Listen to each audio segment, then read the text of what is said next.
Everything you need to know about 1984 Chapter 3. Chapter 3 begins with Winston detailing a dream he had about his mother who disappeared when he was 10 or 11 years old. He doesn't really recall his father except for this brief description we get.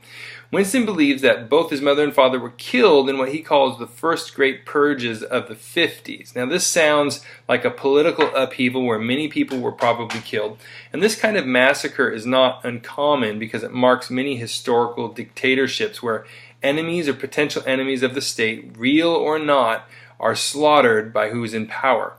In the dream, his mother and sister are sinking deep into water, and he's not sure where they are, but he believes that they know they are dying, and that in doing so, it allows him to live. What really strikes him about the memory is that his mother went to her death loving him, and he observed that there is no longer this reality in the present day. One person doesn't sacrifice for another. There's no longer a loyalty between people. Emotions related to these things has been destroyed, replaced with fear and hate. In the dream, he then transitions, and he's in this place where he's been before in a dream called the Golden Country. It's like a wide open field. And in this dream, the dark-haired girl is walking towards him, and in like one move, she just rips all of her clothes off, and she's naked in front of him. So his biggest reaction is not to her being naked, but that the gesture that she made was so carefree and careless that he thinks it shows total disregard for everything the party stands for and is trying to do. And that's important to him. He wakes up saying the name Shakespeare, which I guess is to emphasize maybe the drama or humanity of the scene that he just dreamt, or that kind of humanity that Shakespeare captured in his plays has been lost. There's a long, terrible whistle from the telescreen waking him up at 7:15, which is when office workers have to get up. So he coughs up a lung or two like he does every morning, and he has to lay on his back to recover. But morning exercises called physical jerks are about to start. The woman on the telescreen calls out 30 to 40 groups, and Winston has to go stand in front of it. Now she starts going through an exercise routine, and Winston kind of mechanically does it along with her, but lets his mind drift, trying to see how far back into the past he can remember. He knows the names of places have changed, but he believes London was always called London, and even though he can't remember a time when Oceania wasn't at war, he's certain there was a time of peace because he does remember an air raid that surprised people, and he was running down into the subway with his family to escape. The subway is called the Tube in England, so he remembers coming down to a tube station deep underground where a lot of people were gathered, some of them upset from having lost someone. So since that time, Oceania had been at war. But again, he's not sure if it was the same war or if sides had switched one or more times with Eurasia or Eastasia. He tells us the party says that there was never a time when they sided with Eurasia, but he knows that within 4 years they actually were. The problem is that information is only in his mind. There's no other record anywhere that they had ever been in alliance with Eurasia. The party changes any and all records that they want to. Winston tells us the party's slogan, "Who controls the past controls the future. Who controls the present controls the past." And that's how they do things. They just change what they want because they control the present and therefore they control the past.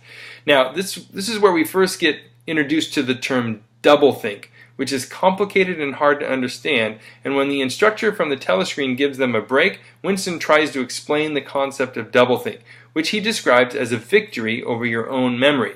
So the basic idea is that you make yourself believe a lie regardless of logic and your mind telling you the real truth.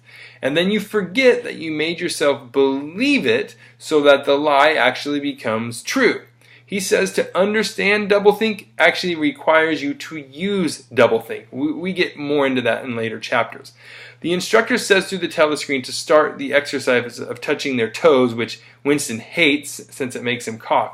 He starts thinking again about the past not just being altered but destroyed, saying that he can't really even recall when Big Brother first surfaced or when the party, which is called Ingsoc from English socialism, had come about, but that the party has worked backwards, changing history to make Big Brother a founding member, and that the party had accomplished things Winston knows that they did not, like inventing airplanes.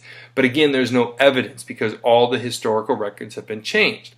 It's during these thoughts that Winston hears his name being shouted from the telescreen, encouraging him to bend lower because he's not really trying.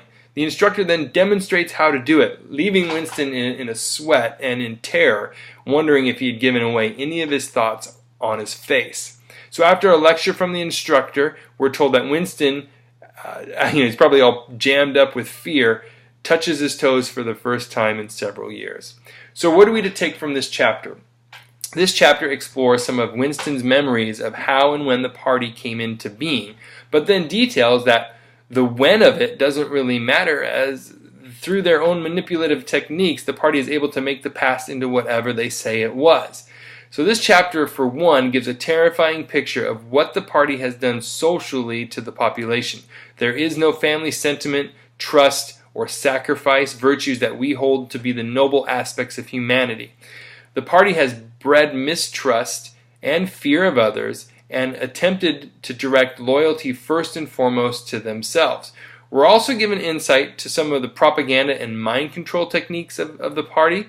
Ingsoc has control over all media, all publishing, education, and therefore controls all information. Truth is what they say it is.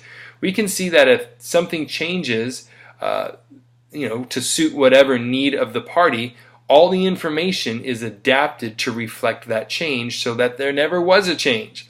Contrary information only exists in the mind of an individual, but we find that there's a solution to that as well through the concept of doublethink.